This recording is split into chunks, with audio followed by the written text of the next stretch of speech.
All right, I'm a couple minutes early, but I do want to get this party on the road. And today we're going to go over building an actual response to a proposal online. And so I want to show you guys an example. I used to do this before, and I kind of felt like everyone understood what it takes to put a proposal together. But, for all the new people that are joining us and have never seen that before, I thought it'd be a good time to go back and recreate what that looks like. So today I'm on sam.gov and we're looking at opportunities here.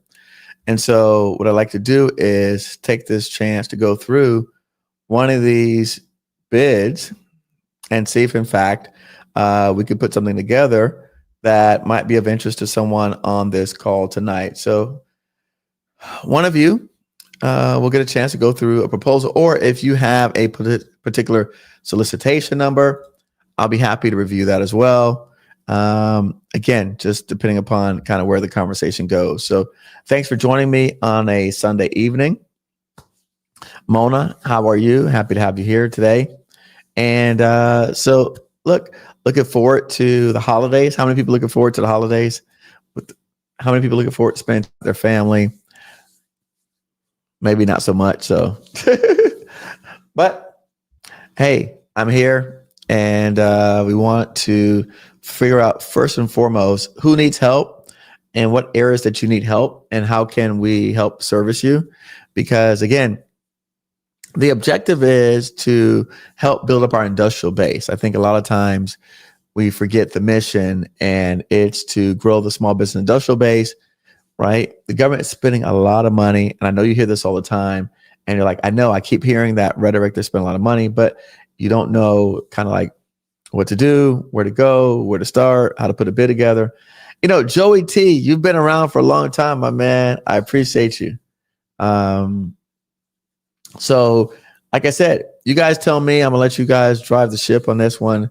Like, my idea was to go through and look at some bids and see if we can put one together live on the show. But I do like to work with the people on the show. So I do like working with you guys and seeing if in fact there's something specific that you have that maybe I can help you with. So that for me, that makes it a lot better because now we're working on an actual proposal, a bid, something that you guys are actually tangible thing, right? Not just some theoretical stuff. What's up, Tavin, in the building, my man? So I could work on theoretical stuff, but ideally I like to work on something that someone else has in mind. Anybody lost any bids lately? Anybody not submitted any bids, right? Anybody submitted bids and are still waiting responses? Anybody? Anyone talk to any government people lately, right? If you're not doing the activity, I don't know what you expect to get from that, right? So if you're not doing any activity, if you're not submitting proposals, if you're not talking to government, if you're not responding to RFIs, market research, then it's really hard to generate activity based on that. So you guys tell me, what is it you want to see? What do you want to go over today so that we can make sure it's the highest and best use of my time and then your time. And then also the people that are going to be watching this to later on this evening, tomorrow, and the weeks after. You guys tell me. Like I said, I've got some bids up here. I can go through some examples of bids and proposals, put it together, which is the idea of the show. But you tell me. I looked at a couple. I looked at this one, which was interesting. This was long-term food service base plus 4 1-year options.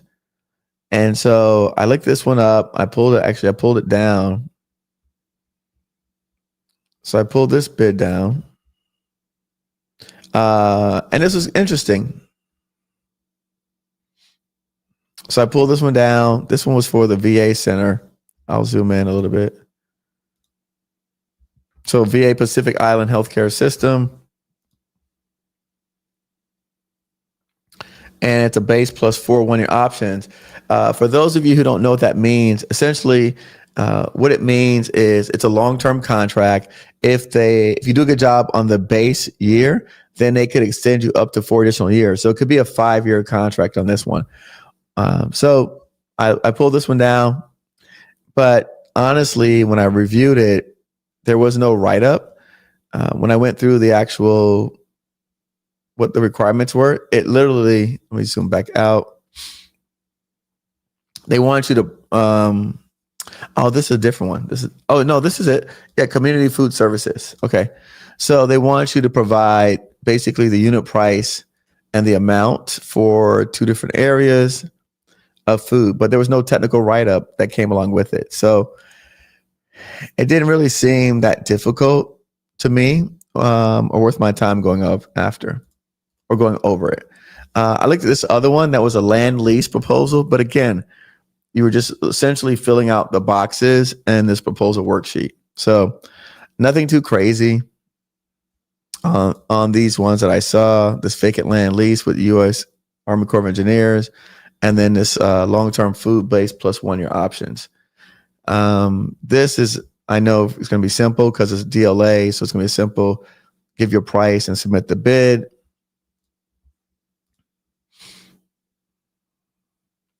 IDIQs. Now, I like IDIQs. Those are always good projects for those of you who are new. IDIQs, multi-year contracts. Every one of my most successful friends, they have long-term contracts, IDIQs. In fact, I don't think that you can build a successful GovCon business without having an IDIQ. Just my 2 cents. What's up, Wes? So you guys tell me, what is it you want to go over? If anything, I'm here for you. But if you want me to talk about my experiences, it's been incredible, right? So I think for those of you, like, I have never known, I don't think the people even here in DC, Virginia, Maryland appreciate how much access they have to persons who make decisions. And so, I mean, for me, it's been an incredible experience. What's up, Lewis? Mona says, let's go over to IDIQ. Okay. All right, let's see. So we've got a GSA regional IDIQ construction. Now, I like this. This is actually interesting because, as we all have heard, or maybe not, that GSA is getting a lot of the work from other different government entities. And so GSA has been taking on a lot more different types of projects. And this is an interesting example because this GSA is taking on construction IDIQs. So let's dig into this one real quick.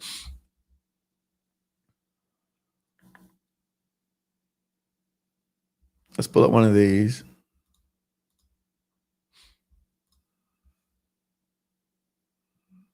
All right, GSA IDIQ, zone 4. Okay. Lots of documents.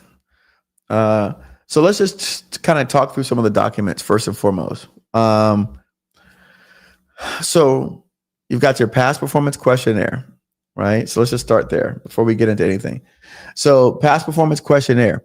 Whenever I'm putting together a bid, this is the first thing that I look at, past performance questionnaire. Why do I look at past performance questionnaire?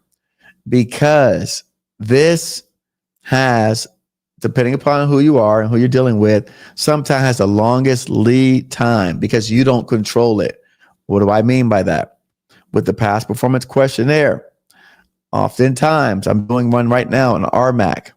And on this RMAC, I have to do a past performance questionnaire, send it to people who I've worked with before. So some of my ex-partners, ex-companies who've given me contracts, or ex-government agencies who give me contracts, they have to fill it out and then they submit it to the government. So I don't necessarily submit this. In most instances, they have to submit it directly to the government. So the reason why I do this first is because I want to give people ample time to fill it out and turn it in. Does that make sense? So this is one of the areas that I start first, Past Performance Questionnaire. I take this. Well, let me stop back. After I determine that I can qualify to bid this project. So after I've made the determination that I'm eligible and qualified to do the project, right? Once I determine that, that's the first thing I do. So once I've determined, okay, I'm eligible to bid this project, the second thing I do, I encourage everyone to do this, please, if you take anything away from this call tonight, is get your PPQs. We call them PPQs for short. You know, we do acronyms, everything. Get your past performance questionnaires, get them filled out and submit it to whoever your references are. It's basically like a reference. And so that way they have ample time to submit it to the government, because often in the requirements, I haven't read these requirements, but a lot of times what happens is this is a disqualifier. Meaning, when the government looks at your rankings in terms of how they rank you and score you, there are certain things that you can not have, and it just scores low. But your PPQs, oftentimes, I find that they are like a go, no go, or a yes, no yes. Or so like basically, if you have it or you don't have it, you get disqualified regardless of everything else in your proposal. So you understand what I'm saying? Correct. Your past performance is your work history. Exactly, Phantom. But when it comes to proposals, it ranks really high in terms of whether or not they're going to even consider all the other stuff that you did. Your price, your technical write-up, all that stuff may not even matter if you don't have the past performance that they're looking for. So if you can understand why, for me, that ranks really high in terms of like the number one thing that we do, because and I'll tell you for my own self, I've had multiple contracts or bids that I was disqualified because I didn't have enough past performance references for the project. And so I was disqualified. So Wes, yes, it could be as a subcontractor. I'm not saying how the past performance, whether you're a sub or a prime, I'm just saying the fact that you have to have it and get it submitted on time when the proposal is due. That's all. So yeah, you could be a subcontractor. That's fine, Wes. You don't have to be a prime to have past performance. That's why I said it depends on, sometimes my past performance comes from customers, clients, and sometimes they come from government agencies. So you don't have to be a prime for the past performance. No. Okay. So yeah, so that is the number one thing that I do. Timothy, absolutely leverage a SDVOSB certification. Absolutely. We talk about that all the time. The best place to do that is with the VA hospital is number one, but there's other places as well that you can leverage your SDVOSB. All right. So again, without even going into the numbers, so we look at, past performance. That's the first thing that I want you to do. Another mistake that I see a lot of small businesses make, these amendments. So you have amendment 1, right? And then I saw this is amendment 2. Okay. So a lot of times what happens is, and again, without even going into look at the documents, I can tell you mistakes that people make. So a common mistake people make is they sign the amendment, they include the amendment with your submission, but they forget to mark on the SF 1449 form, the bid form, to acknowledge the amendment. So let's follow me. You have 2 amendments. You have to sign them. You have to include them with your submission, but you also have to acknowledge them. Okay? Does everybody understand? You have to acknowledge the amendment. So sign it, include it, acknowledge it. Does everybody understand what that means? So it's not enough to sign the amendment and include your proposal. You have to also acknowledge it on your submission. I'll show you that when I pull up the document, but I want you guys to know it. Phantom, yes, it would be great if they had DocuSign, but this is the U.S. government, baby. They're still using fax machines. So yes, Tavin, we know they state this stuff, but we know also human beings, how we can be. So again, today we're going over putting a bid together. Without even opening up all these documents, I'm telling you where people are going to make mistakes. So I've seen, okay, we got past performance, right? We got reps and certs. So what's reps and certs? Reps and certs is a little bit tricky. So the reps and certs documents, oftentimes when you do SAM, your reps and certs are already included in sam.gov when you did your registration. However, sometimes what you'll see, and I don't know why the government does this. This is one area where I agree that like we should basically be eliminating a lot of paperwork, because in your sam.gov, you put all these reps and certs in there. And then they want you to put the reps and certs again. So there are some times where you can say, hey, this is already in my sam.gov. You check a box and then you don't have to include it. But I would say, to be safe, to make sure you just throw it in there anyways, just because we're talking about reps and certs, just because you don't want to lose the bid or the opportunity for something as simple as not including these silly documents. So just to be safe, just like throw them in there anyways. It doesn't hurt you. It's a couple more pages on top of what you already did. Just like throw it in there and make the people happy. Okay. Just to be safe. Not, you don't have to do it, but kind of just cover, CYA, cover your butt. That's all. So it says there's acknowledging amendments that account on the cover letter. So again, I mean, every bit is different, but what I'm talking about is typically they have here on the forms where they say, and I'll show you, but on the ones that I bid, it has on the SF 1449. Let's see. So let's pull down this SF 1442.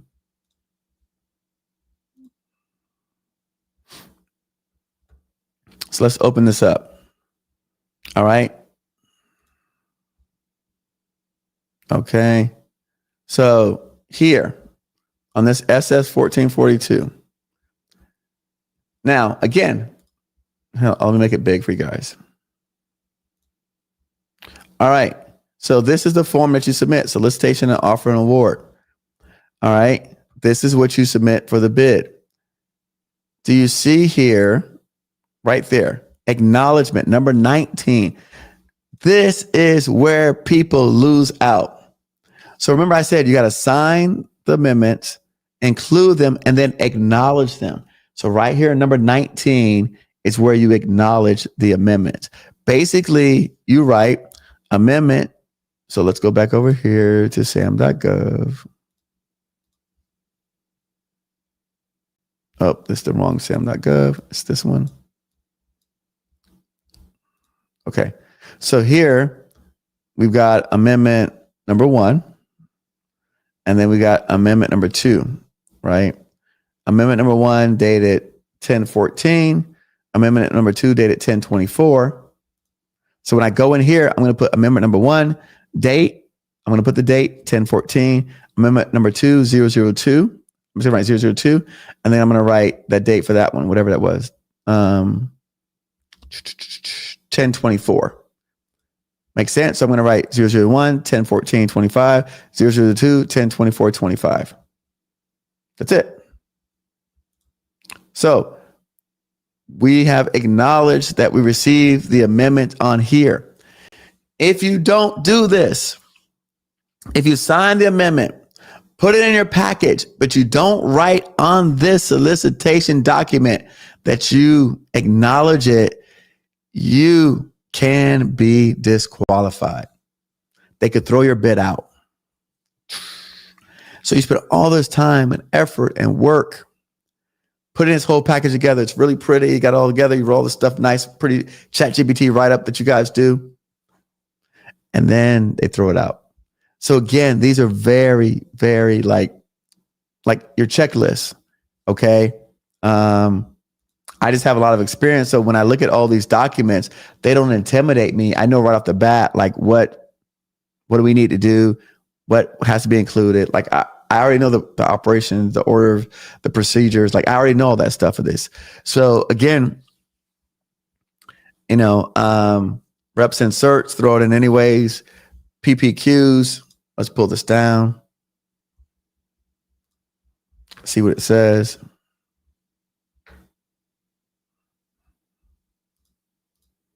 All right. Contractor to complete blocks 1 through 4.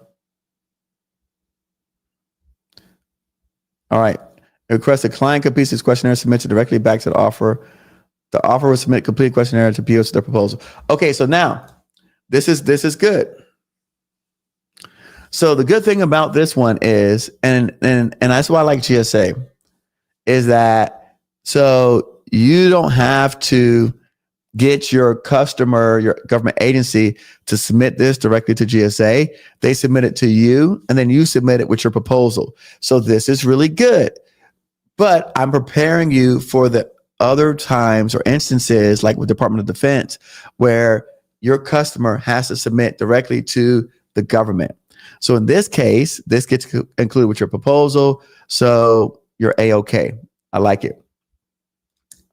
By the way, does everyone know that GSA is not a government agency? I just want to say that. Just kind of like FYI, because I think that is like a revelation that a lot of people don't know. But they're not a government agency, actually. So the good thing, again, going back, past performance questionnaire, you could submit it with your proposal. So that's really good. I like that. Someone says, do you need a GSA schedule to bid on GSA contracts? No. So you actually don't need a GSA schedule to bid on this contract. GSA is just managing contracts for other government agencies. It's a really good question. So all they're doing is they're just managing contracts on behalf of other government agencies, but you are not required to have a GSA schedule in order to bid. So that's good news for everybody out here. So the good thing is that for all of us now, we'll just be bidding GSA projects, but we don't actually have to be a GSA vendor to bid these projects because they're just managing contracts for other vendors. Timothy says, is past performance necessary? No, not on all projects. It's not necessary. And Sylvia, so again, depending upon, if you don't have a SF 1442 or 1449 form, then they probably don't even require you to acknowledge your amendments. Cool. All right. So let's go through what else we have on here. So we got PPQ, we got reps and certs. We know about pricing. All right. We've acknowledged our amendments, right? Let's see what else we got in here. We went through the SF 1442 form. All right. So let's go through this form because, this form actually, it can be confusing, right? Is anyone else confused by this form or you guys get it? Does everybody understand this form? Does anybody want to go through this?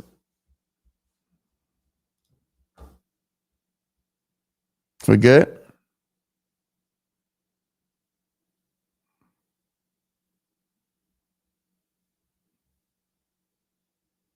Okay.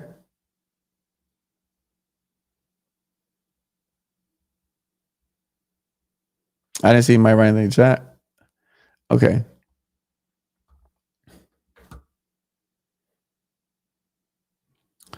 All right. So what's interesting is that typically in the instructions, it tells you what to fill out. but that's fine. We'll go through it anyways. Now, this is pretty cool. I like this one. It says address offer to, and it says there's a Google form link including a solicitation. That's kind of cute. All right, so let's go through it. So the first thing you want to do is number 9, we're going to make sure that we put the name and the telephone number of the person that they should be calling regarding the form. Okay. And then here, right, so we're going to have our name, address, phone number. We don't remittance address. I don't typically put anything in there because that is this. I usually just keep it the same as number 14. Now this is interesting. So it says typically here, how many people ever fill out number 17? Anybody ever done number 17 before? So what it says is basically, most people presume GSA is the government.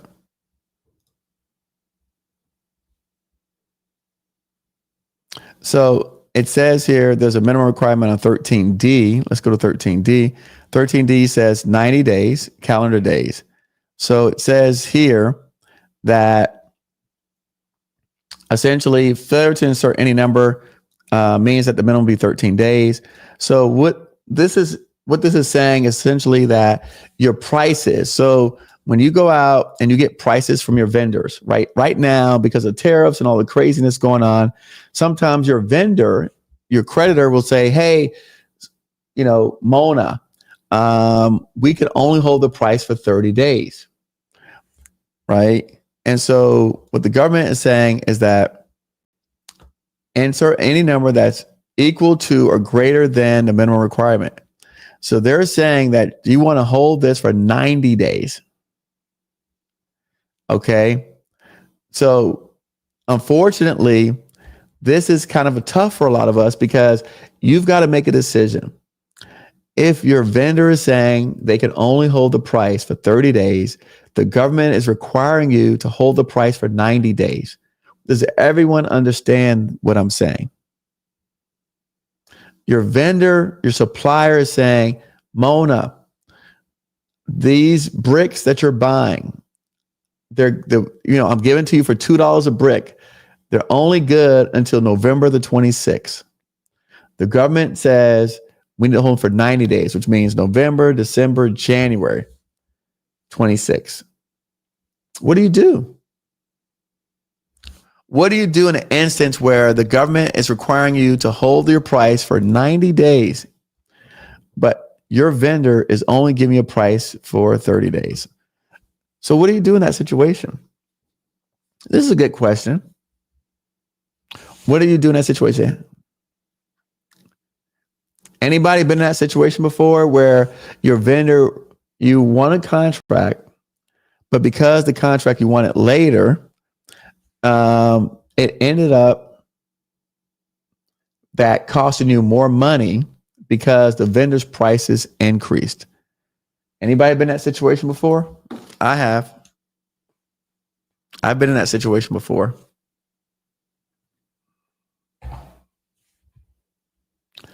So Sylvia asked a question. If we say that our quote is valid for 30 days, are we out?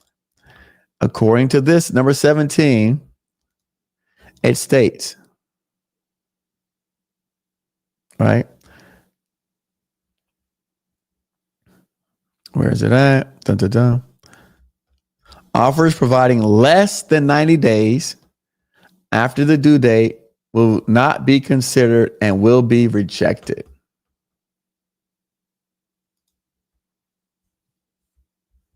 Everybody see that?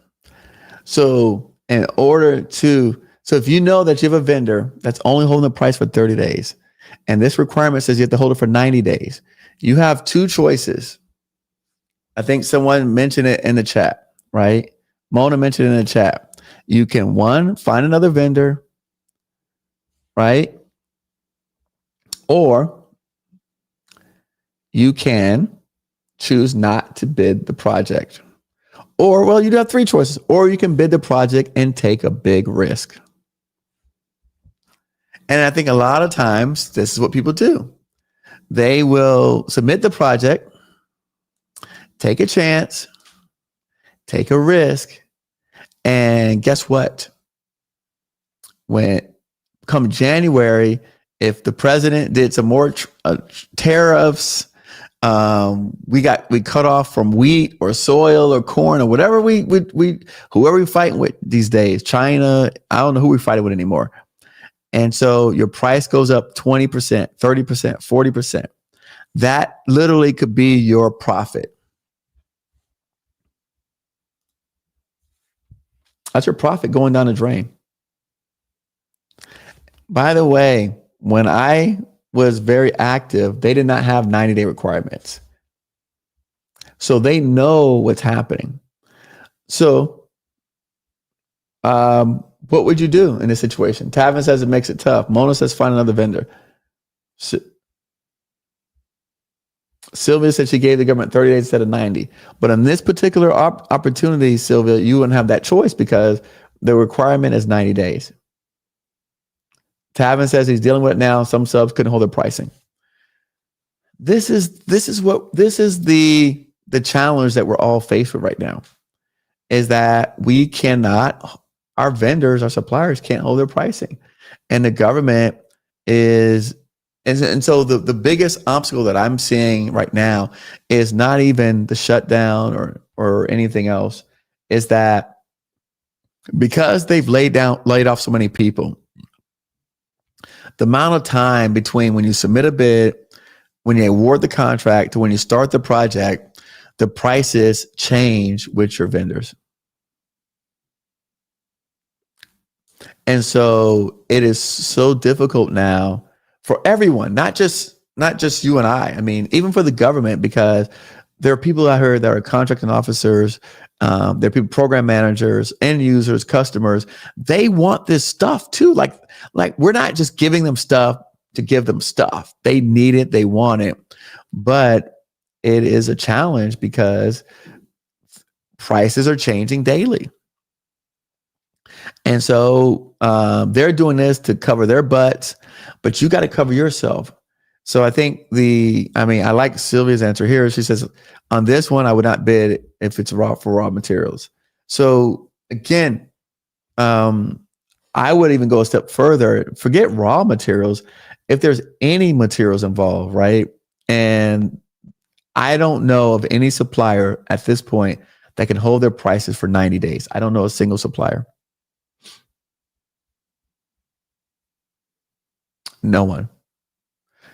So one of the things that you can do that I would probably recommend is, when I used to do steel buildings and steel kept rising, the market kept rising, I factored in for that rise. So let's say, let's say the supplier gave you a price. Let's just do easy math, $100,000 for whatever, let's just say what it was, the supplier. And they want you to hold the price for 90 days, I would factor in a margin, right, of error for those 90 days to cover myself. So that's the other alternative, is not to not bid it, but just factor in some margin of error. In the event that the prices do increase, you are covered, right? And so you're not stuck holding the bag. It's hard to bid now in absolutes because we're just living in uncertain times. So it's really hard to bid in absolutes because you just don't know from day to day what's going to happen. And typically, I've never seen prices go down. I've only seen them go up. So I've never seen prices go down in anything materials wise. I've only seen them go up. So that's what I would do. That's how I would handle this particular situation. Okay. All right. So we acknowledge our amendments, name of the person authorized to sign, signature, offer date, and then you don't touch anything here below, gets completed by the government. Okay. And again, it's pretty straightforward form. Nothing crazy about it here. This project, Sylvia, was construction IDIQ. Let's look at the IDIQ. See what you're talking about.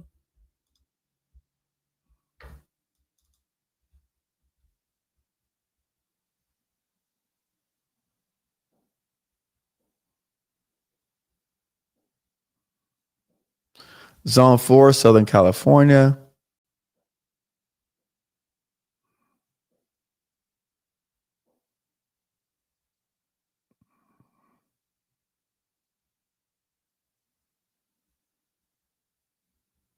So just keep this in mind also. GSA, the way that they put their proposal together is a lot different than most other agencies. So I just want to say that.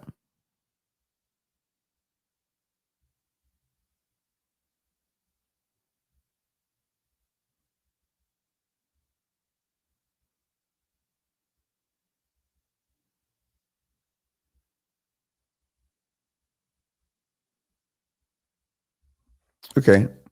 Nothing in there struck me. Let's see what these amendments are about.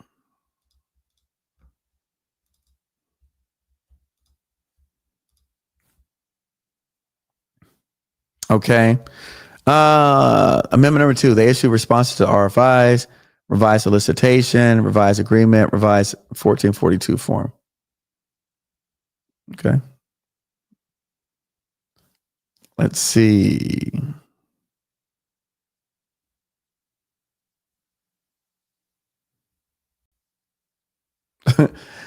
This is interesting. Look, check this out. Who was it? Someone asked on here about Google Docs. Look at this. It says, could the government provide a PDF copy of the proposal submission Google form? No, PDF. The Google form will be provided. So the proposal submission is an actual Google form. That's pretty interesting.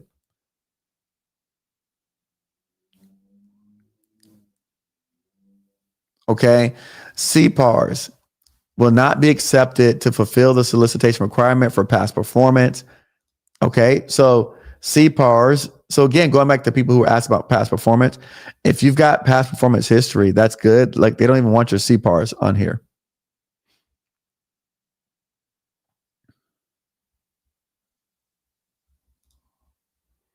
You got to do a project narrative. Okay. The Google form, that's it.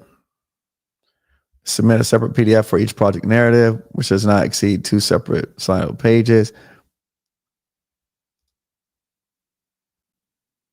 Most of these questions are asking about past performance question. Does everyone notice that? A lot of these questions are asking about the past performance questionnaire. I'll zoom in so everybody can see it bigger.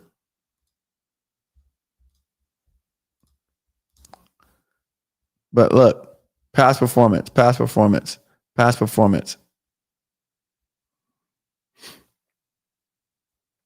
Can we submit CPARs in lieu of PPQs? No.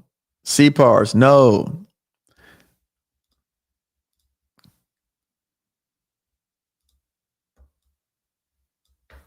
Okay. They're asking about the method of individual project award for the IDIQ. They're going to issue out basically task orders under the IDIQ. No pre-submittal meeting. Proposal for specific zone, not specific states. Now, this is interesting. Okay. So this tells me, Tavin, Sylvia, for people who are students of mine who've gone through our trainings, question number 11 is for new people that don't know this. All right. So it says, does the contract need to be licensed in every state for submission? No, contractors do not need a state license. At the time of submission for a proposal based on IDIQ, it may be required to have a state license at the task order level. So when you're dealing with federal contracts, your licensing is not required. That's not a requirement when you're bidding federal contracts. This just tells me that this person has never bid a federal project before.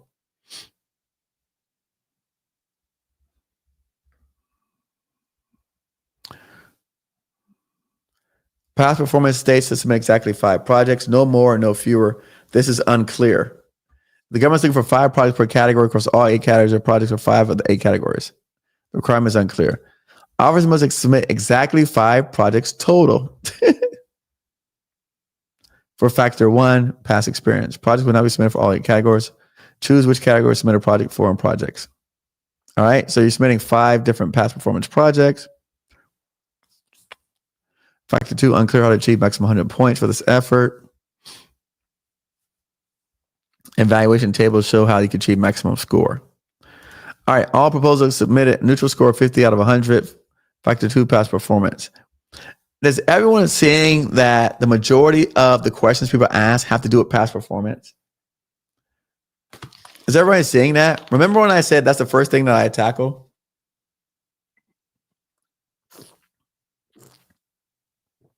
Because this is like determining whether you're going to get in or out of this opportunity.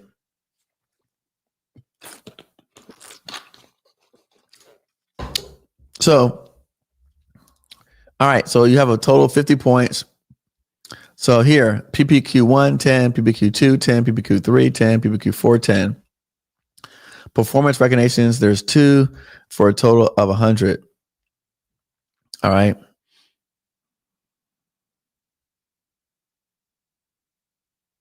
Will the government consider releasing RFI response to its standard dissemination protocols?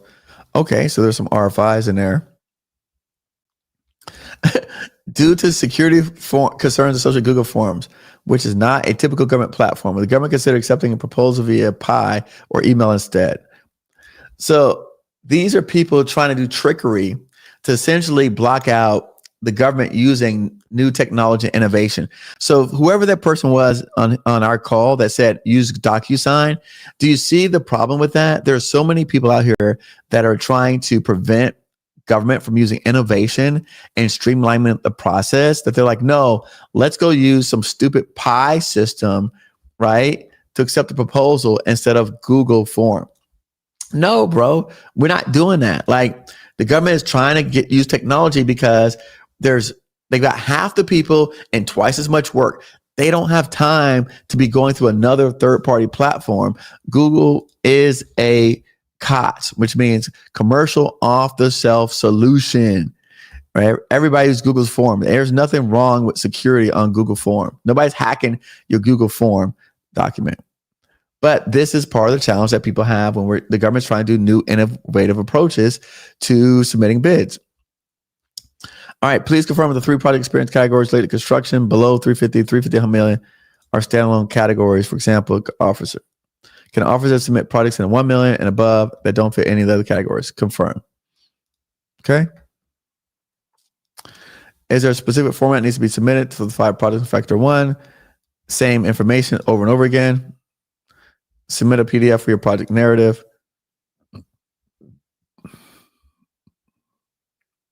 So I think Tavin, this is where your question comes into. Real quick.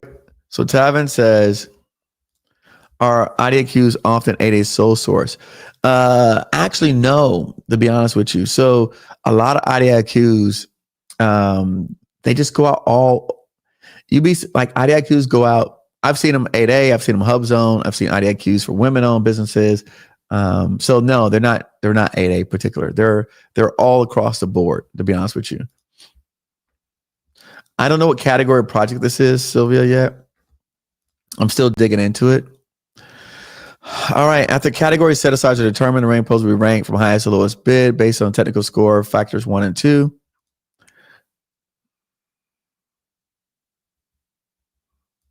So the government tends to award between 10 and 20 IDIQ contracts for each zone.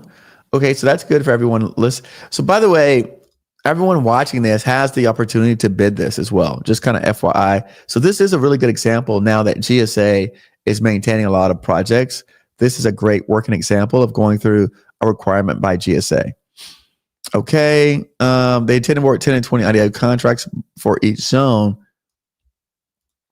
By the way, before we move on, does anybody know, right, that with IDIQs, does anybody know? So here it says they're going to award 10 to 20 companies.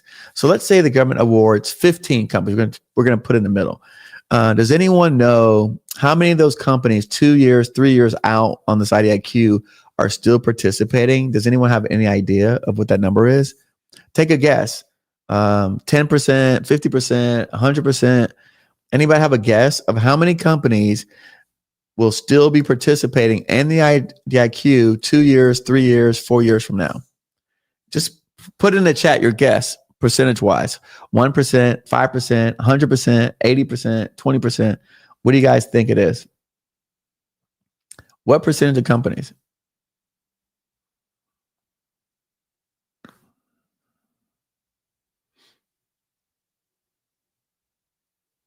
I see 2 guesses. Can we get some more participation? 32 people are watching right now. Let's get at least 8 people respond.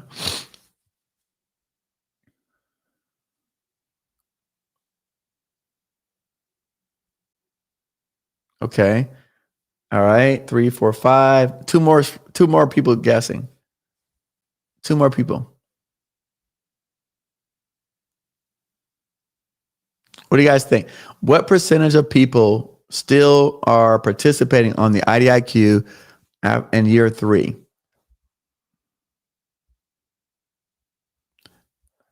What percentage? So we have an IDIQ, right? They're saying, the government's saying they're going to award the IDIQ to say 10 to 20 people. I said 15. What percentage of people are still participating in year 3?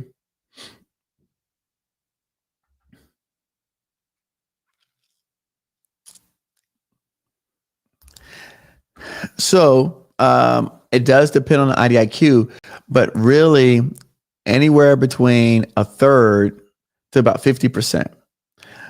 So what does that mean?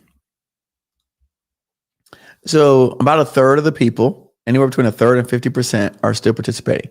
So that means that if you just get on the IDIQ and you stick around, you're going to increase your percentages of opportunities by just being in the room. Like just being persistent, you're going to increase your probabilities, your win rate, by just hanging around and being there. People get busy, people's interests change. Sometimes they went after IDIQs because a boss told them to, and they really can't do that kind of work. Or maybe that, they have to, they're focused on a different area right now. So again, on this particular requirement, they're saying there were 10 to 20. If we put 15 people, right, and half of them are still around, right? So now on the task orders, it's between 4 to 7 companies bidding these projects 2 years out. So there's a lot of opportunity for you to be able to really grow and expand and build your company up. So Tavin just asked, how does being 8A on the IDIQ help? So Tavin, I haven't gone through this whole requirement, but it does say here up above, so they're targeting 10 socioeconomic set-asides.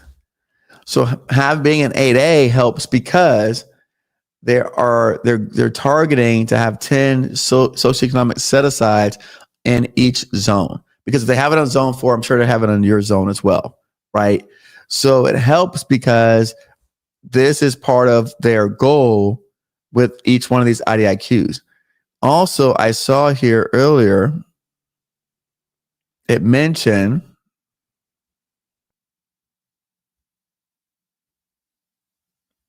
and by the way, that's for anyone. Like Timothy, you mentioned your SDVOSB. It mentioned that anywhere up here as well, that they were going to be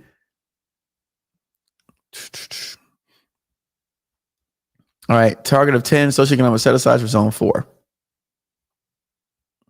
Okay. All right, let's keep going across. Let's keep going through the requirements.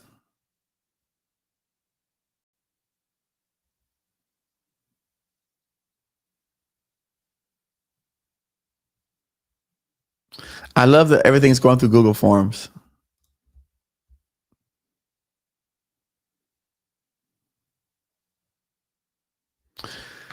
So this is interesting here. Financial responsibility.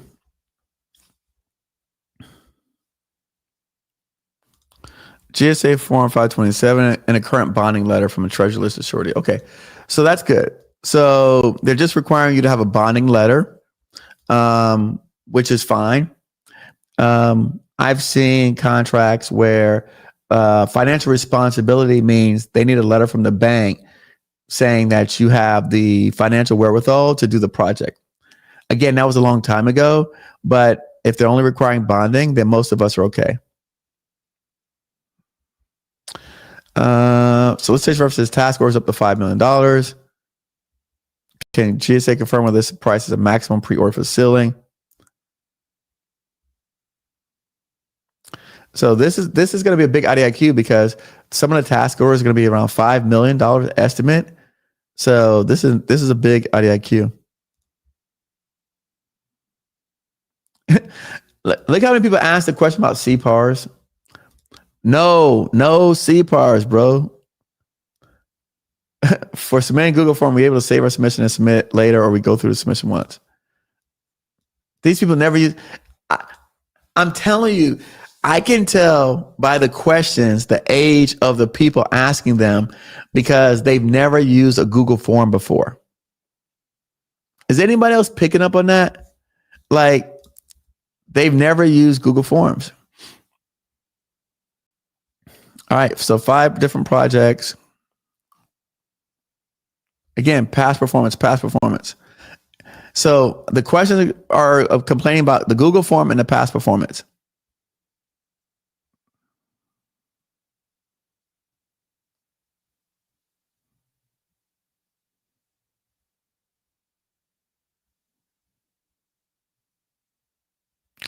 Okay, now this is plays to a lot of us out here who are just getting started.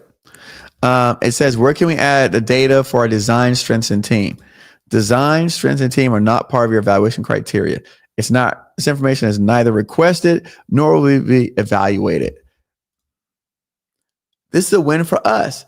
A lot of times we are knocking ourselves out of these proposals and opportunities because we believe that we don't have something, like we don't have certain criteria. And this is a clear example of someone knocking themselves out because they believe that like you need to have additional criteria that's not required.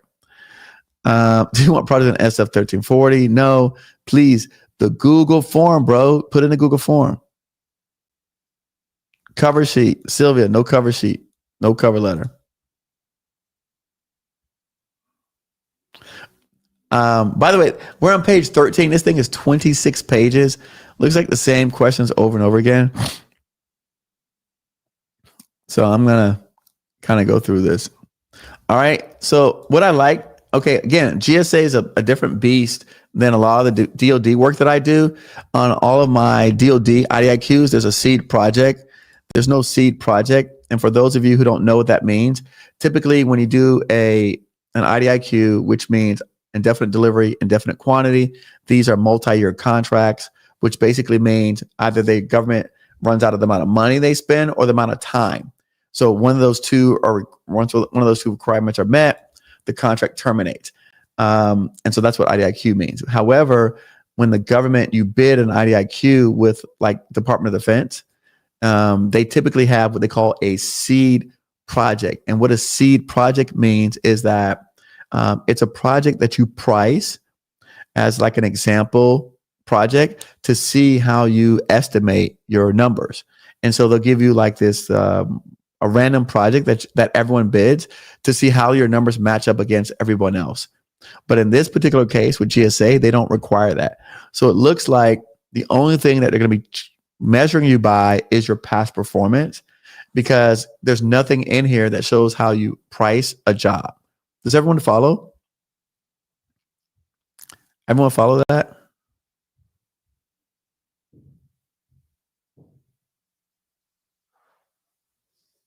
Yes? No? I'm going to stop there and just kind of wait, because I know I spoke kind of fast. I know Tavin follows. Yes. What about some of my newbies out here? Elaine Jackson, how you doing? Lewis Reed, you're doing 7 figures. I know you follow.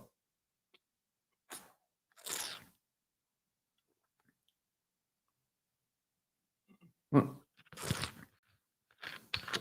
right, there you go. No.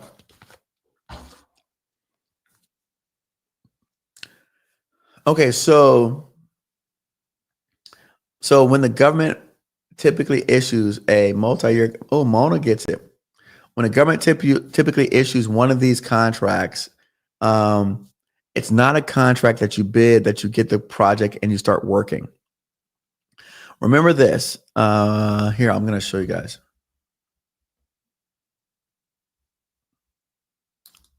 I'm going to show you guys this.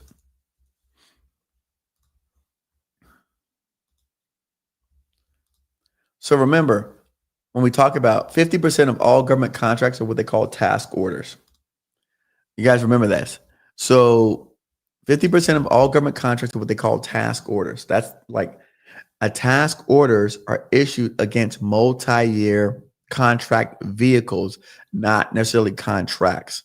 The difference between a contract and a contract vehicle is, it's like a play on words, but a contract is for a specific project that you're going to be doing, like to, let's say, sell the government these water bottles. A contract vehicle allows the government to spend a bunch of money to buy as many water bottles as they want, whenever they want, how often they want, until they run out of that money or until the time expires in which they can use the funds. So when you're looking at these multi-year vehicles that the government has for these contracts, ultimately what happens is sometimes the government will say, hey, can you price out one water bottle for me, please? So I can see that, like, kind of what do you estimate for the water bottles? So the government will say, well, just price out one water bottle. And then you'll be like, okay, this water bottle is $2.50, right? And so then along with your whole package, you'll price out the water bottle. Well, what GSA is saying, they don't even care how much you sell the water bottle for. They're just saying, like, don't even worry about pricing a water bottle. Just like, tell me that you can sell us water bottles and then we'll approve you. And that's ultimately what GSA is saying versus what a lot of these other vehicles and contracts that I bid on say. So that's fundamentally the difference. They call that a seed project, which means it is the initial project that is submitted along with your bid. All right. Hope that clears it up a little bit. Sibyl says, since this includes a $5 million project, can we bid if we don't have $5 million in bonding? So it doesn't include a $5 million project, Sylvia. It says $5 million task orders, which are different. However, let me go and look, because I don't know. We got to figure out what is the bonding requirements for this particular program. So let's go through and let's look at the bonding requirements for the program. Gloria, the one that I'm working on happens to be this GSA. Oh, sorry. Put my screen back up. So I'm working on this GSA IDIQ Zone 4, but they have Zone 3. So somebody want to go over GSA. Somebody want to go over an IDIQ today. So we're going over an IDIQ. So I'm picking on this one, Zone 4 IDIQ. By the way, is anyone else surprised that the government's bidding IDIQs when they're supposed to be shut down? Is anybody surprised by this? Like, people, like, we're supposed to be shut down, I thought, right? We're on day 26 of the shutdown, but yet they're building multi-year contracts for construction. Why? Because the work has to get done. So don't listen to the stupid news when they tell you, like, everything's shut down. It's they got to make stuff happen. All right, so that's what we're working on. So let me go back and find it, because I had a couple different things up here. All right, so this is let's see. Yep, GSA region. All right, IDIQ Zone 4. Government is essential. Facts. All right, so Sylvia's question was, do you have to Do you need, what's your bonding requirements? So Civil, let's go find out what are the bonding requirements for this project.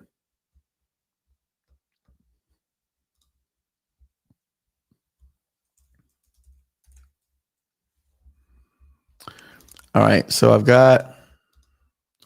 pulled up the amendment, I pulled up the agreement, I pulled up this past performance attachment.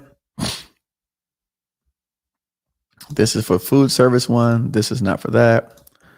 So let's see. So I got the agreement, I got the amendment. What is this document here?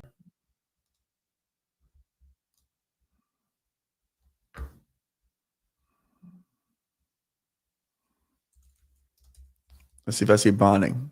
Okay.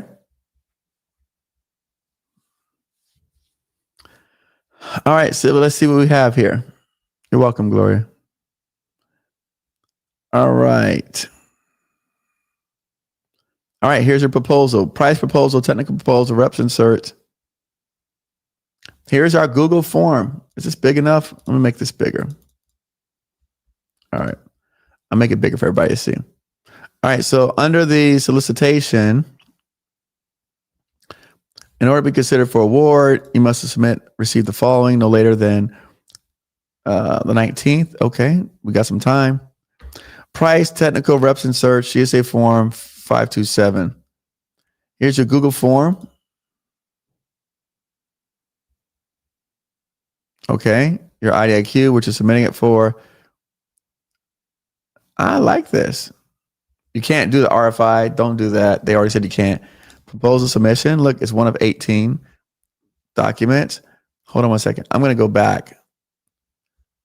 I'm going to go through this with you, but let me make sure I don't lose my document. So we'll open up the Google form on a different page. So this is cool. I think this is really cool, right? So they're actually letting you submit using a Google form document for your submission. That is pretty innovative. Okay. I think that's pretty innovative. Your proposal submission is via Google form. This is why, okay, look, Tavin, Sylvia, this is why the next generation is going to win. Because the older generation, they don't want to see this stuff submitted on Google Forms. Did you notice all the questions that they asked? Everybody was beefing with the Google form. Everybody was talking about their CPARs. Like, this is great for us because we're like, I mean, why would not make it easier and put it into a simple form? So I love that. This is great. This is going to be some of the advantages that we all have moving forward that other people are not going to have. So I love this. This is nice. Jojo. So CPARs is here. I'll put it up here. So CPARs is essentially once you start doing government work for certain agencies, then they'll give you a ranking of how you did on the project, and they call that a CPARs. So essentially, when you do work for any of the federal agencies over a certain dollar threshold, then they will score you and tell you how well you did. And then that's what a CPARS rating is. Essentially, the government scoring a project that you did with them in a public database. The idea is obviously you want to have high CPARS ratings because then when you're working with other agencies, they use that as a way to evaluate you. But again, since GSA is not a government agency, they get to essentially do what they want to do. Correct, Gloria. Having it shift to pi is to block people. Correct. This is facts. See, this is what people has been trying to do. They've been trying to eliminate us from being in this process. And when they say do this kind of stuff, put it in pi and those kinds, they know that that's going to eliminate a lot of people. Okay, so Gloria is correct. This is what they've been trying to do, but GSA ain't having that because they don't play by those same rules. And if you never work with them, then you don't know that. So let's go in. Let's go through this Google form. Okay. So this is kind of cool. I want to kind of go through this anyways. Right. Hold on. Okay. Switch account. Nope. I'm good.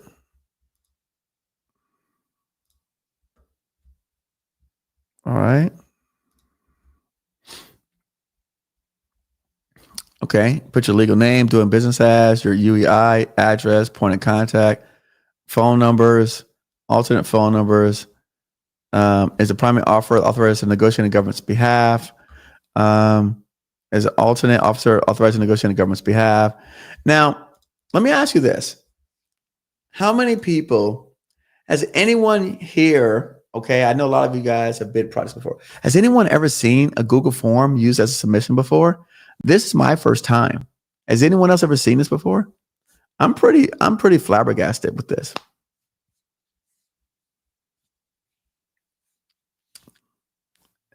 Anyone else seen this before? No, I've never seen this. This is like blowing my mind out the water, right? Like this is, but I love it. No one has seen this.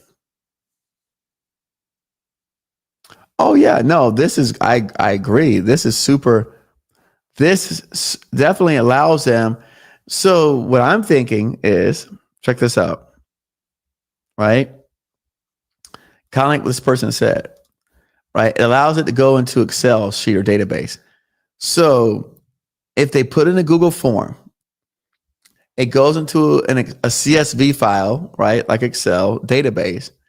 Then you could run AI against all the responses and then immediately disqualify people because now you have it in a database where the AI can look at and evaluate it and then immediately throw out all the people who don't. For example, let's say the 90-day rule in terms of you can't hold your price for 90 days.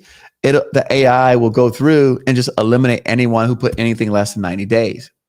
The rule of you must have 5 past performance requirements, the AI can go in and just eliminate anyone who doesn't have at least 5 past performance requirements. So before any human touches it, the AI can go in and just start eliminating people based on these like solid, straightforward, like black and white requirements before a human even reviews or anything else that you touch.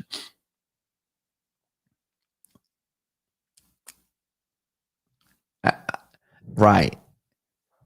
I think it's genius, to be honest with you. And with this latest, I don't know if you guys have seen this, but essentially with what OpenAI did was allowing the government to use ChatGPT for $1. I mean, I believe now, and I've seen them contract with people to start using AI applications. I think they're basically just going to start filtering all of you guys out. So in a way, you know, this is great for them because they can quickly analyze and filter through all the kind of like BS and the noise. But for those of you who are here who are paying attention, you can at least make it to the next round. I'm telling you, because personally, I've lived this, I had this experience. One of my guys who works for me submitted a bid that was a different timeline than what the government asked for, and we're disqualified. So I know it happens. I'm not making this up. I've lived it personally. I've had this experience. The government wanted a timeline for the project. I don't remember what it was. Let's say 550 days. And my guy said he can't do it in 550. He needs 600 days. And so in his proposal, he wrote 600 days and the government threw us out.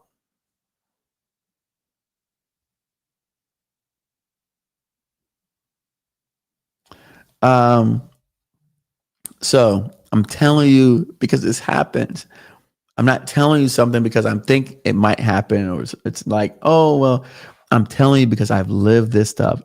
Every single mistake that you guys are making, someone from my team, I've made it, whether it's me, somebody from my team, somebody I work with, a partner, a company that paid us to do work for them. They've made these mistakes. And this is an easy one.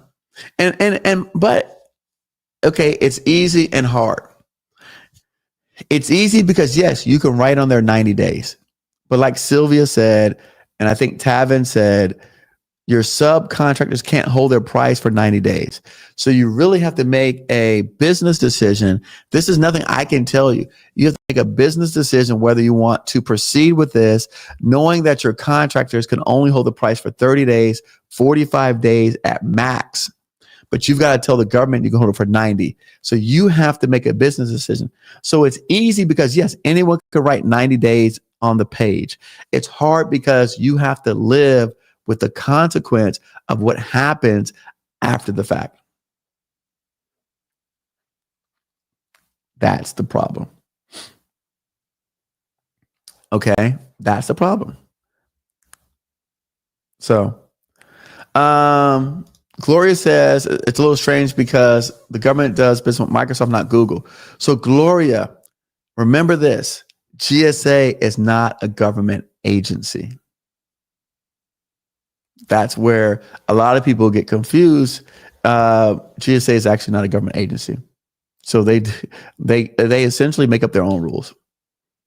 GSA, I made a video 3 or 4 years ago with a female who owns the last American-made cutlery company in the country, and there were other companies that were selling like basically knives and forks that were from another country that were not USA made, but on GSA, they said they were USA made. And GSA took the position kind of like Google and said, hey, we're just a portal to provide information from one source to the next. We do not have to abide by any rules or regulations. We just create the portal to get this person to talk to this person and facilitate these transactions, but we are not reliable, responsible for the truth or the validity of any of the information that's being spread from to either group. That's the position GSA took because they're not an agency. So it's kind of, so they're in a unique position to be able to kind of be independent, not kind of, but be totally like, hey, if you lie on your documents, GSA is not going to come after you and prosecute you. The government entity that you're working for on behalf of GSA, they will be the ones that go after you. What's the most I lost on a government job? I've never lost on a government job. I've never lost money on a government project. I've lost money on private sector projects. Lots of money. The most money I've lost on a project, 500,000.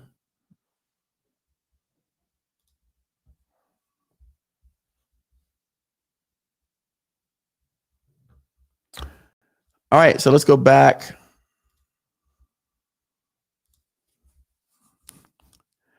I'm not going to fill all this information in, so I guess I can't go to the next pages. You know what? Let's do it. Forget it. Evankov. I don't have my UEI. Let me see if I have a UEI I can throw in.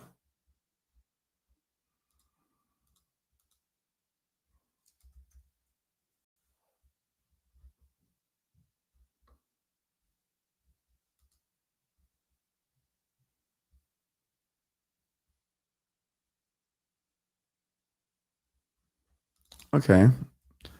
I got my UEI for GovCon, my address.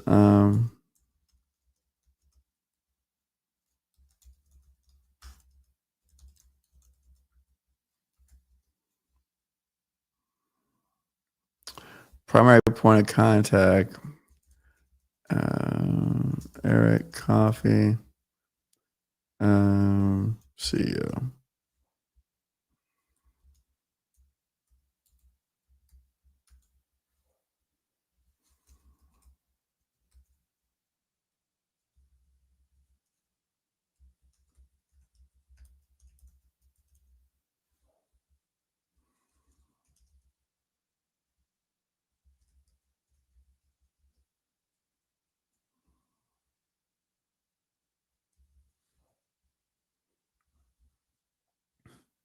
Wow, they want all this stuff. That's a lot of information they want. Hold on, let me get another phone number.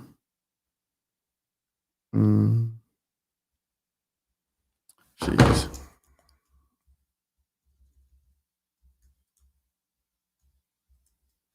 Wait, can you guys see me? Okay, yeah, you can see me. Cool.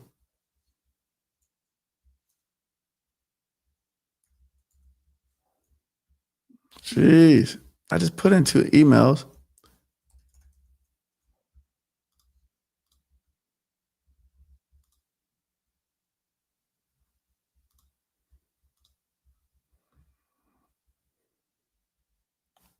What am I missing?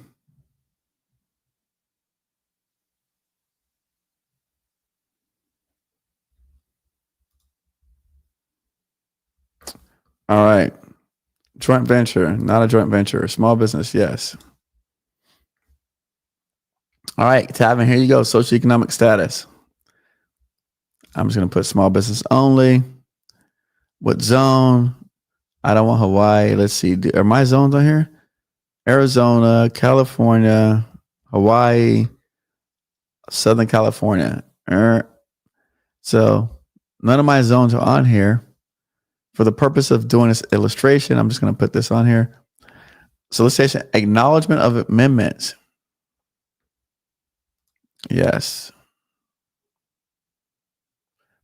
Upload the following documents here includes offer name in the file for so your reps inserts, your 527 form, joint venture documentation form. Okay.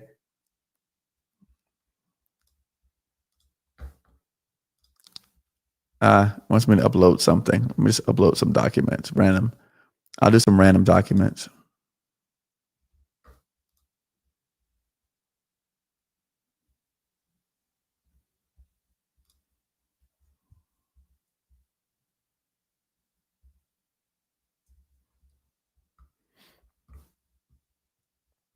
Okay. All right. Technical proposal, evaluation factor, past performance, project A. All right. So, I mean, it's a lot of work. I'm not going to go through this. But next, I can see right now. So you're going to submit 5. What's also interesting about this is I can tell that everyone who submitted the RFIs did not try to go through this form because clearly you can't actually even make a mistake because the form, you can't not fill out all the things in the form. So technically, you can't even really make a mistake in this. You guys follow me? Like, it's really hard to even make a mistake because you have to fill out all the stuff on the form. So, I mean, I think this is pretty straightforward. The only thing you're doing now is really information gathering and putting it together for submission. So, but this is interesting. This was a good one today. I like this. I like this a lot because, and Sylvia, I still didn't see the answer to your question about the bonding situation. Here's our reps inserts. I didn't see it, Sylvia. Let me see what it. Okay, it says, oh, look, Sylvia, here we go. Bond percentage for all task orders and modifications. So it says 0.95 to 3.5%.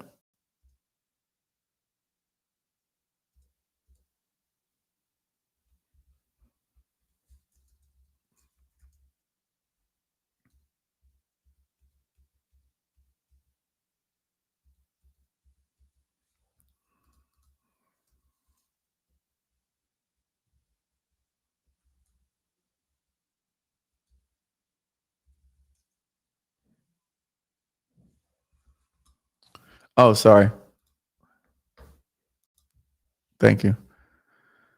I was looking for Sylvia's question on the bonding. It says the bonding for task orders. So it's at 0.95 to 3.5%.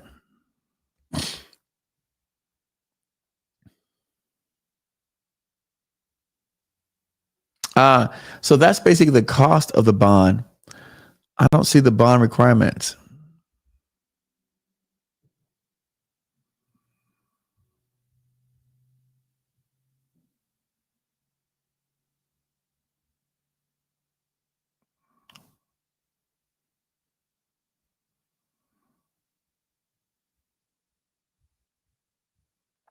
Yeah, no, I mean, I could definitely throw it inside and get a summary, but I was trying to find it while we were on this call. But I mean, if it said the task orders are a minimum of 5 million, I don't know. I mean, they're probably going to want you to have 5 million bonding.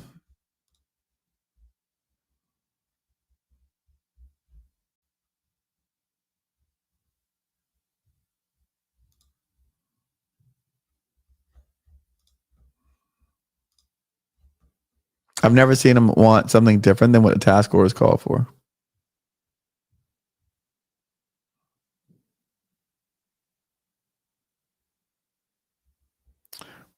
So this says how to create a GSA affiliate customer account in Gmail.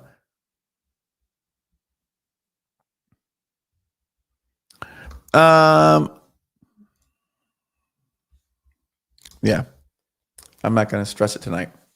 Yeah, I mean, I'm sure I could go through the documents and figure it out, or I can ask the question, but I couldn't find it easily, so that's fine.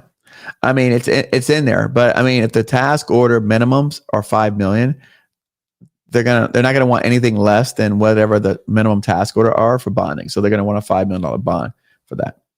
So, but yeah, that was exciting. I appreciate that. That was exciting. So, all right. Well, we were supposed to tomorrow night go over LinkedIn, but my person can't make it. So Tuesday night we're gonna go over LinkedIn.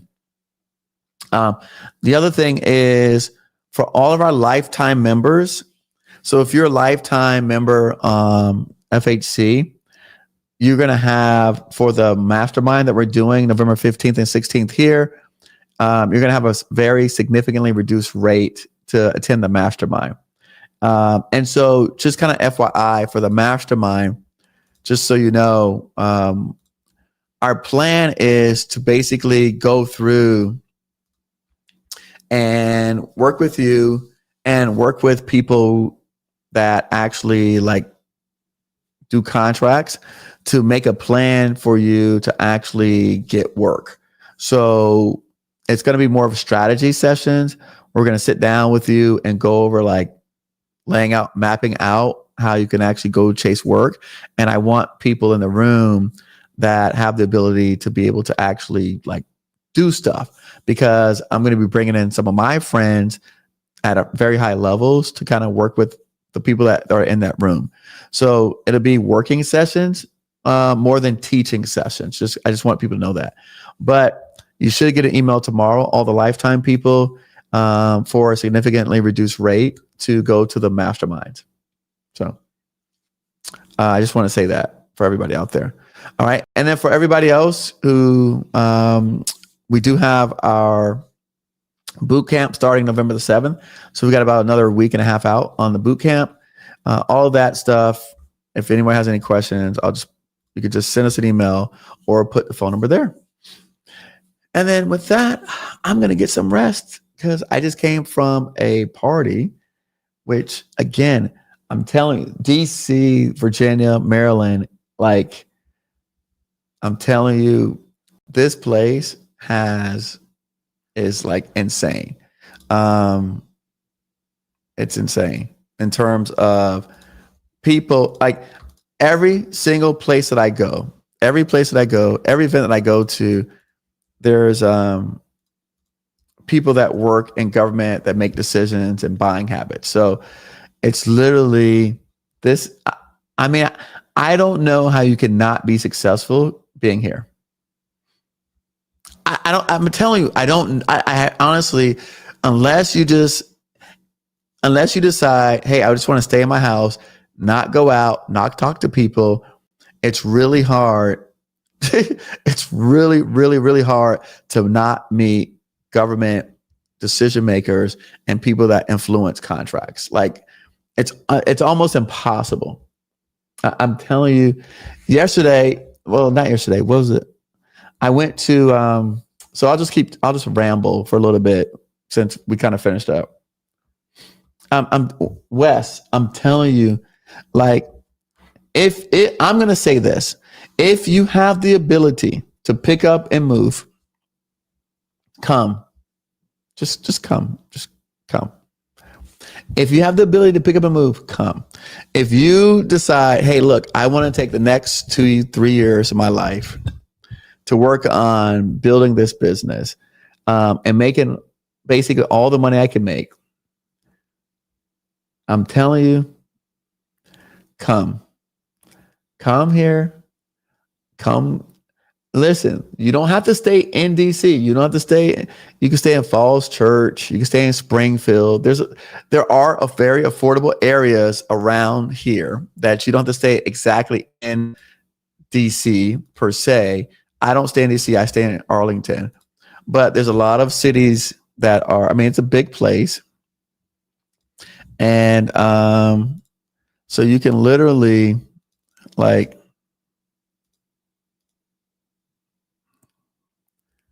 you can, like, I have friends that stay in Columbia. I have friends that stay in Reston, right? Chantilly, Springfield. I had lunch there. Fairfax. I have friends there. So like, you don't have to stay here in DC. You just got to be close enough to get to all of the events. And I'm telling you, there's a lot of events, lots and lots of events. I don't know if you guys saw, I was literally, and so Wes, you're in IT services. Lewis, you're in IT services. I literally, hold on. I'm going to show you guys where this, I think it was Friday. So it's my niece. So Friday, I was with my people here at this event, 22 for You. And essentially, you can see all the people there. We did 22 push-ups every hour. It was a veterans event to support veterans.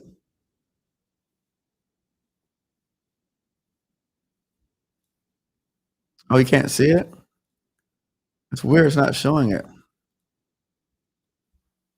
I don't know why it's not showing the video.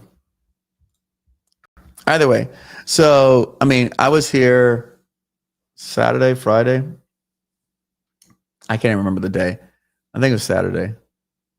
But I mean, literally, you know, these guys, so the guy next to me, his company hit 65 million this year.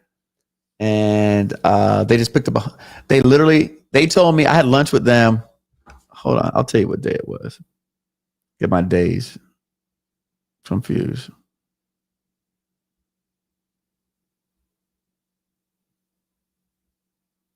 All right, so this guy literally just picked up $100 million sole source recently, like in the last few weeks. John spoke at my conference. He's managing a lot of tribal companies. Again, they're introducing me to people at this particular event, this event that I went to here. Okay, does anybody in IT, Wes, you guys know anybody on this board? Look at the board around me. Okay, does anybody know any of the names on the board around me? Like, anybody heard of any of those names? HP, Juniper, Cisco, TD Synex, Dell. Like, you guys heard of those names before? I don't know, just little company names. So I literally here collect colossal, you know. So literally here, I met the lady who runs HP Federal. Boom. I got her information for HP Federal. Kaiva is the guy next to me. The TD Synex. Does anybody know who TD Synex is? Anybody in the room know TD Synex? Anybody know TD Synex? Anybody ever heard of TD Synex? The top right here. TD Synex. I'm gonna help you all out.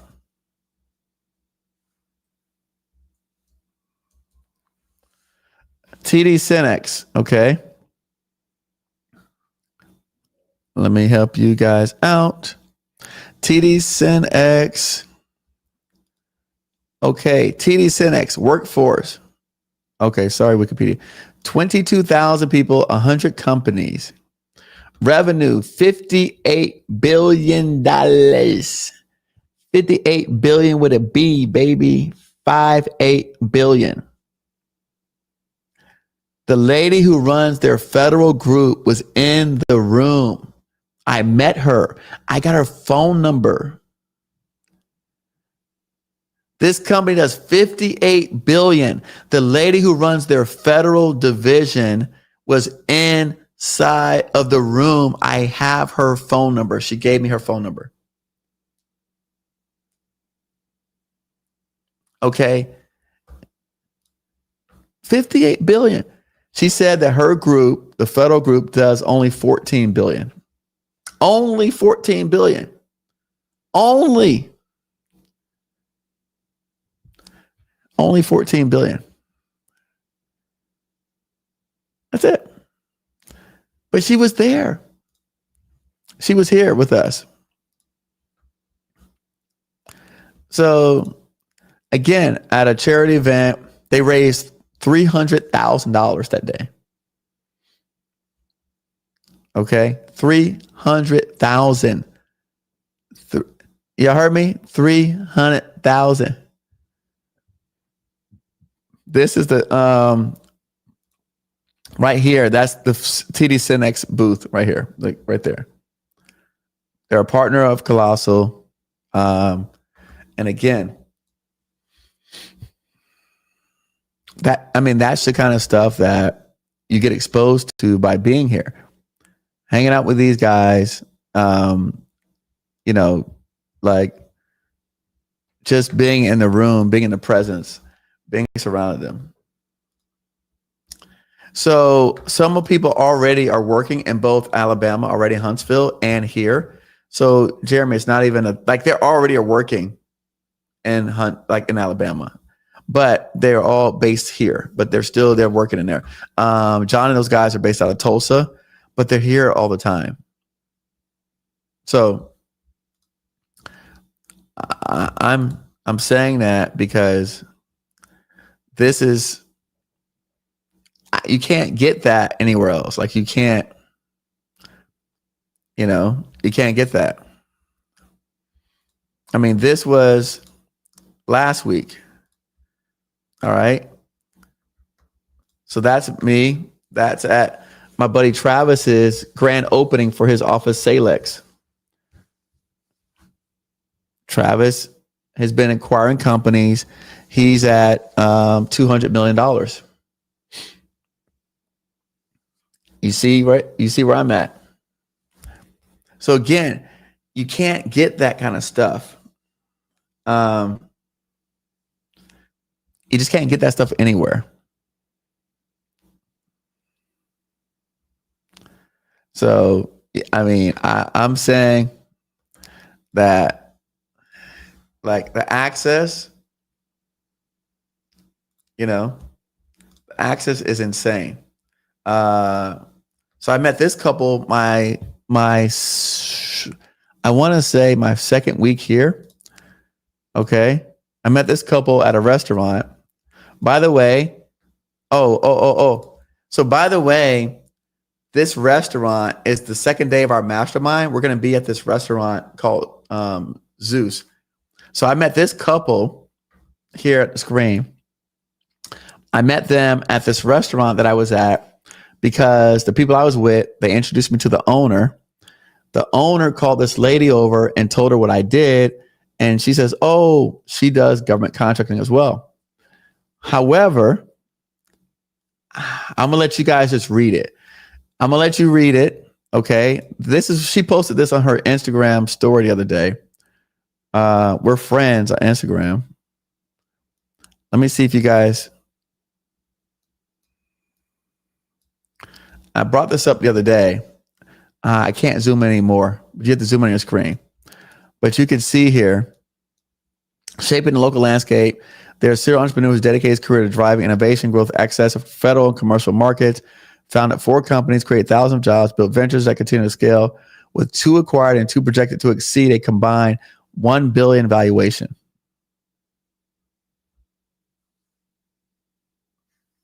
I met them my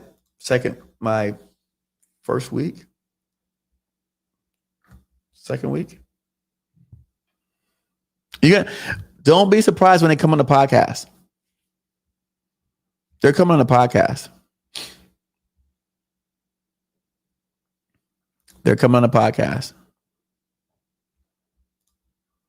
They're going to talk about building a $1 billion organization.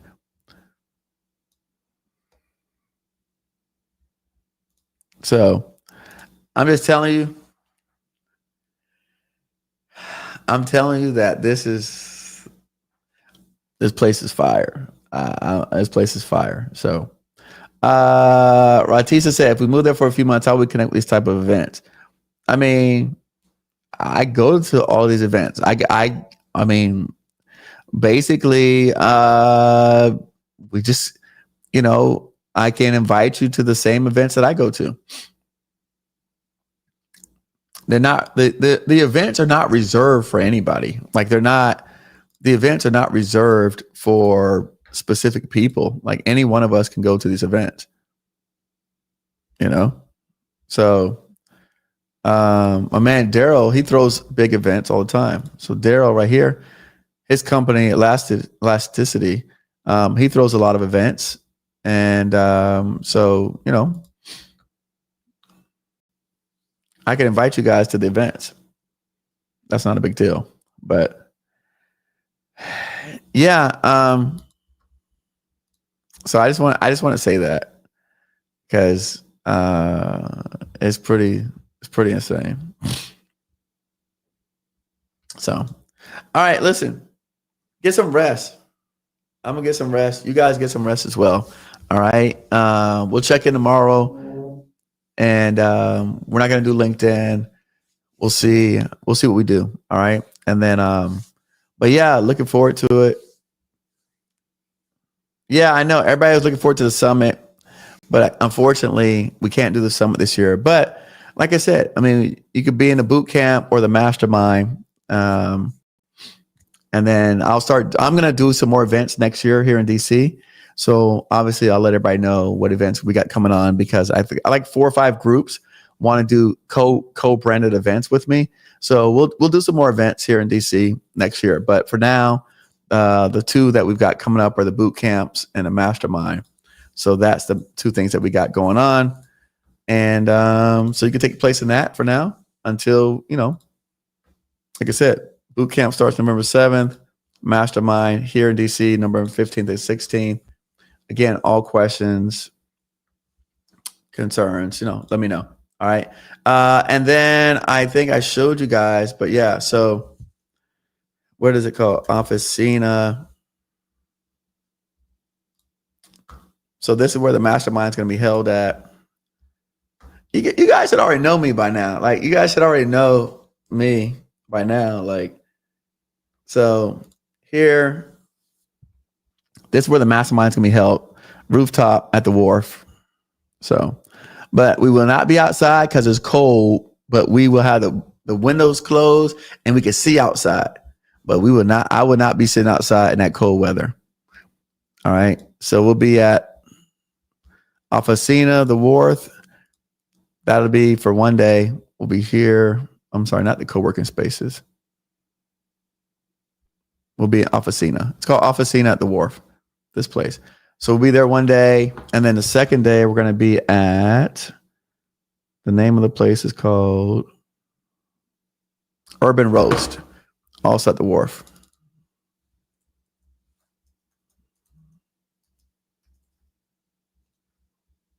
Here. Second day will be here at Urban Roast. So, hey, we we hook it up. I'm telling you, we're getting a lot of love here in this area. So we got a lot of people love what we're doing and support what we're doing. So they want to see us continue the mission and help everyone out, as many people as possible. One thing also I found here, people, I haven't seen it yet, but people are not crabs in a bucket. So everybody's been forthcoming with information and resources and connections. So I'm just telling you, y'all know I've been in Florida my whole life. I just got here. I can't even imagine, Lewis, what's going to happen a year from now. So I might just run for mayor of DC. I don't know. We'll see. All right. Be good. You guys have a great night. All right. Take care. Thanks, guys.